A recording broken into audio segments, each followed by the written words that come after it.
Hello everyone, welcome back again to Liverpool Report today. We've got the latest updates on our beloved club Liverpool, but before we dive in, make sure to subscribe so you never miss a moment of Liverpool Report news. Let's get started. The Premier League have confirmed why Samuel Barrett decided against sending James Tarkowski off after he left Alexis McAllister in a heap with a dangerous tackle during the first half of Wednesday night's Merseyside derby. The Everton defender went flying into a tackle on McAllister just outside his penalty area. The Liverpool star was left writhing in pain as VAR reviewed the incident to determine whether or not Tarkowski's challenge met the threshold for serious foul play, eventually determining that it did not. A social media post on the Premier League's Match Centre account was then released a few minutes later, explaining Tarkowski had played the ball. The post read, "The referee's call of yellow card for a reckless foul by Tarkowski was checked by the VAR, with contact on the follow-through after Tarkowski had played the ball deemed to be reckless." While Tarkowski's challenge was judged to be reckless by VAR, not everybody agreed with that call. Sky Sports pundit Gary Neville, commentating on the game, branded the tackle horrible, saying it is a horrible tackle. He did not need to follow through like that. Former Premier League official Mike Dean went one further by questioning VAR's failure to overturn the call on Sky Sports News. Dean said he should have gone to the screen and he should be off. It is a horrible challenge.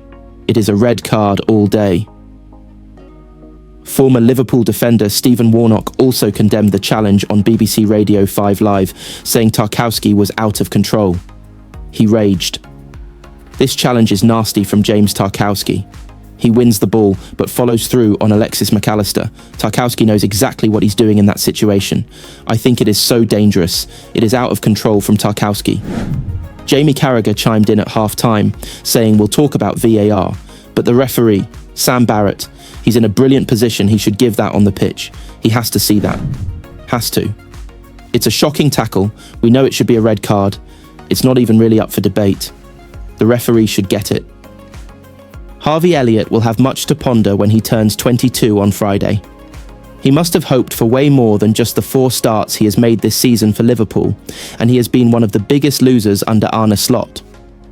Elliott has still weighed in with 4 goals and 2 assists, despite his bit-part role, and his late winner at Paris Saint-Germain will live long in the memory. Jurgen Klopp admitted near the end of his Liverpool reign that one regret he had was that he didn't use Elliott more last season.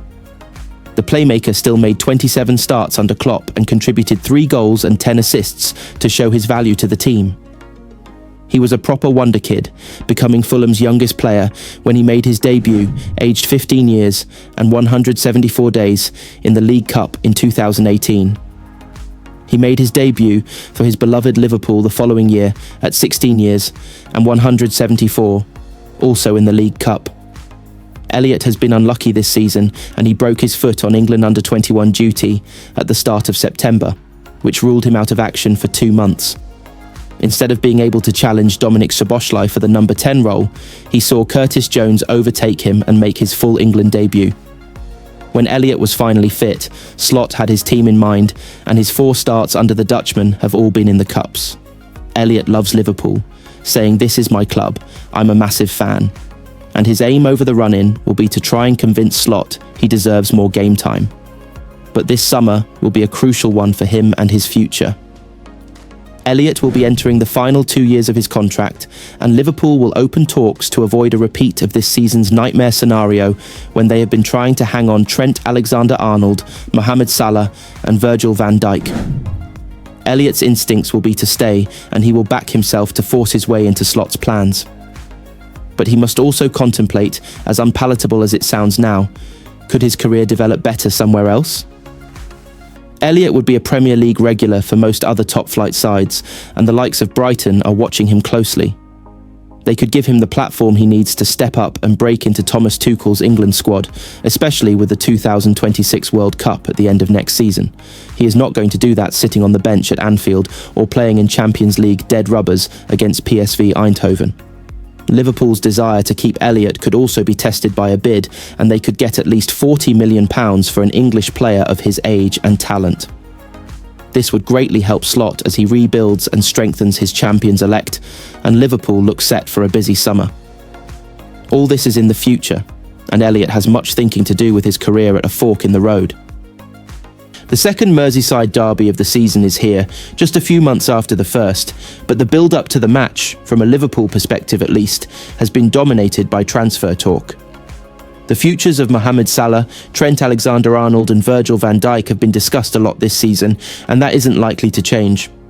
All three will see their current Liverpool contracts expire on June 30th, and none have publicly committed themselves to the club. Of the three, Van Dijk looks the most likely to stay put, while Alexander-Arnold appears the most likely to leave, with Real Madrid working hard to land him. Salah is in the midst of his best ever season for the Reds, with the Premier League title on the horizon. But his future remains uncertain, with suggestions of a move to Saudi Arabia continuing to linger. Liverpool would be forced to cough up a huge contract to keep their star attacker. So while Liverpool are focused on facing Everton at Anfield on Wednesday night, there are plenty of subplots and storylines to keep an eye on. Here are the latest headlines from Liverpool. Report rumours of Salah moving to Saudi Arabia to earn a huge contract have subsided of late, but the prospect remains very real. The Egyptian forward is out of contract at the end of June, and nothing has been agreed to keep him at the club. He was the subject of a monster £150 million bid from Al Ittihad in the summer of 2023, and clubs from the Middle Eastern country are not ready to back off yet. The Telegraph claim that clubs in Saudi Arabia are confident that Salah remains open to the prospect of making a lucrative move overseas. Salah is said to be prioritising talks with Liverpool for now, but the offer of major cash from Al Hilal isn't to be ruled out entirely. Things are likely to intensify in the coming months, especially once Liverpool have secured the Premier League title. Unlike Salah, Alexander-Arnold's proposed move to Real Madrid is reportedly a done deal, with the right-back set to move to the Spanish capital on a free transfer and sign a 5-year contract when his Liverpool deal expires. However, Wayne Rooney has urged caution, pointing to his own experiences.